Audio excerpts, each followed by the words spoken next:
Hello! అందరూ ఎలా ఉన్నారు? Welcome back to my channel. ఈరోజు డిఫరెంట్‌గా మసాలా పావుతో ముంబై స్టైల్ మసాలా పావుతో మీ ముందుకొచ్చేసానండి. చూడండి ఎంత కలర్‌ఫుల్‌గా కనిపిస్తుందో. టేస్ట్ కూడా అంతే బావుంటదండి. ఈ పావ్స్‌తో మసాలా పావుని 2 టైప్స్‌లో ప్రిపేర్ చేసుకుందామండి. వీడియోని లాస్ట్ వరకు స్కిప్ చేయకుండా చూడండి.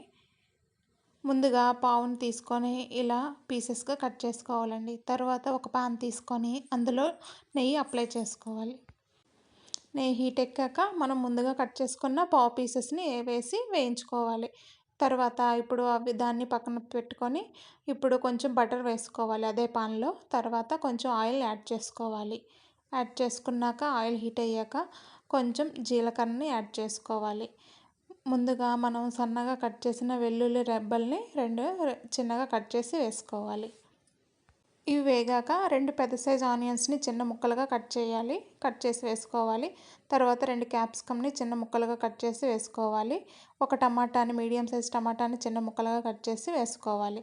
తర్వాత కొంచెం చిటికెడు పసుపు, రుచికి సరిపడా సాల్టు, 1 టీ స్పూన్ కారాన్ని యాడ్ చేసుకోవాలి. తర్వాత ఒక హాఫ్ టీ స్పూన్ జీరా పౌడరు, హాఫ్ టీ స్పూన్ ధనియాల పౌడరు, కొంచెం గరం మసాలా యాడ్ చేసుకోవాలి. మిశ్రమాన్ని బాగా మిక్స్ అయ్యాక దీన్ని బాగా గరిటెతో మెదుపుతూ పేస్ట్ చేసుకోవాలి. ఇప్పుడు కొంచెం పావు భాజీ మసాలా, కొంచెం చాట్ మసాలా యాడ్ చేసుకొని, కొంచెం కొత్తిమీరని యాడ్ చేసుకొని, చివరగా ఒక హాఫ్ లెమన్‌ని వేసుకోవాలి. ఒక సైడ్‌కి కొంచెం ఈ మసాలా కర్రీని తీసి పక్కన పెట్టుకోవాలి. ఇప్పుడు ఆ పీసెస్ అనేవి మసాలాలో యాడ్ చేసేయాలండి. అంతేనండి, సింపుల్‌గా ముంబై స్టైల్‌లో మసాలా పావ్ రెడీ అండి. చాలా బావుంటదండి. దీనిపైన ఇప్పుడు గార్నిష్ చేసుకోవాలి మనం. ఆనియన్స్, కొత్తిమీర, కొంచెం సన్న కారపూస వేసుకొని గార్నిష్ చేసుకోవాలండి. కొంచెం హాఫ్ ఇంచ్ లెమన్ పైన వేసుకొని సర్వ్ చేసుకుంటే సరే అండి. అంతేనండి, సింపుల్‌గా ఈజీగా మసాలా పావ్ రెడీ అండి. చాలా టేస్ట్ ఉంటదండి. ఈవినింగ్ టైంలో ఇలా ఆకలి అనిపించేటప్పుడు ఇలా చేసుకుంటే ఈ మసాలా పావ్‌ని చాలా బావుంటదండి.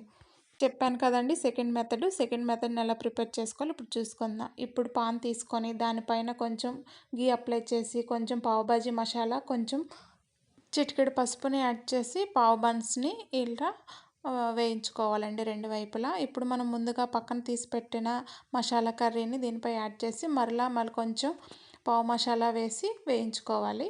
దీనిపైన కొంచెం కొత్తిమీరతో గార్నిష్ చేస్తే రెడీ అండి. సింపుల్‌గా, ఈజీగా ఇలా ముంబై స్టైల్ మసాలా పావుని 2 విధాలుగా చేసుకోవచ్చండి. ఈ రెసిపీ గనుక మీకు నచ్చితే లైక్, షేర్ అండ్ కామెంట్ చేయండి. మీరు కూడా ఈ రెసిపీని ట్రై చేసి ఎలా ఉందో కామెంట్‌లో చెప్పండి. సబ్స్క్రైబ్ చేసుకోవడం మర్చిపోకండి.